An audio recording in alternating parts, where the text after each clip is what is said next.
اللهم انصر اللهم احفظ الإسلام والمسلمين اللهم آمين اللهم اهدنا الصراط المستقيم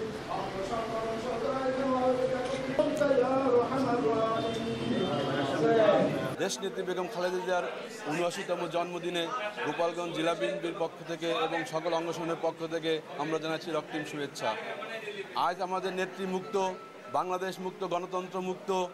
আমাদের নেত্রীর প্রতি যে অবিচার প্রতিহিংসা করা হয়েছে, আমরা আশা করি এই সরকার সেই প্রতিহিংসার জবাব দেবে। গোপালগঞ্জের জেলা বিএনপি এবং সকল অঙ্গ সংগঠনের সকলে একত্রিত হয়ে আজকের এই দোয়া মাহফিলে অংশগ্রহণ করার জন্য আমি গোপালগঞ্জ জেলা জাতীয়তাবাদী পরিবারের পক্ষ থেকে সবাইকে জিয়ার রক্তিম শুভেচ্ছা অভিনন্দন জানাচ্ছি।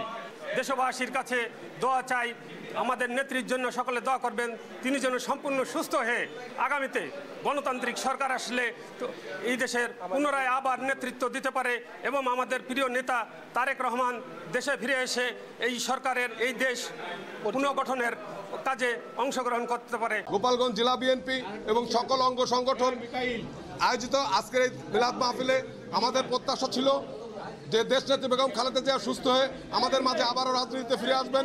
তারুণ্যের অহংকার তারেক রহমান বীরের বেশে বাংলাদেশে ফিরে আসবেন। সংগ্রামী বন্ধুগণ, আমাদের দেশ নেত্রী, আপসীন নেত্রী, তিনবারের প্রধানমন্ত্রী, মাদার অব ডেমোক্রেসি, খ্যাত জননেত্রী খালেদা জিয়ার জন্মদিন উপলক্ষে তিনি আজ অসুস্থ। তার জন্য আমরা দেশ নায়ক তারেক রহমানের নির্দেশে আজ ওনার জন্মদিন 16 তারিখে আজ আমরা গোপালগঞ্জ জেলা বিএনপি ও সকল অঙ্গ সংগঠনের উদ্যোগে আমরা সফলভাবে পালন করেছি।